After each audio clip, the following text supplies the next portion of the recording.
someone makes a mistake, try to let them know in a kind way. Praise more than you blame. The second is when, not if, but when you're criticised. Remember the good in you.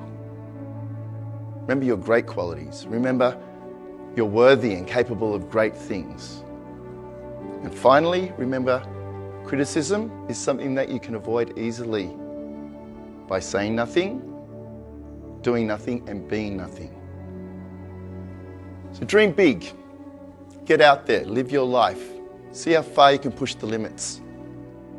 Don't fear criticism, but know when it comes, it's the result of your success, not your failures.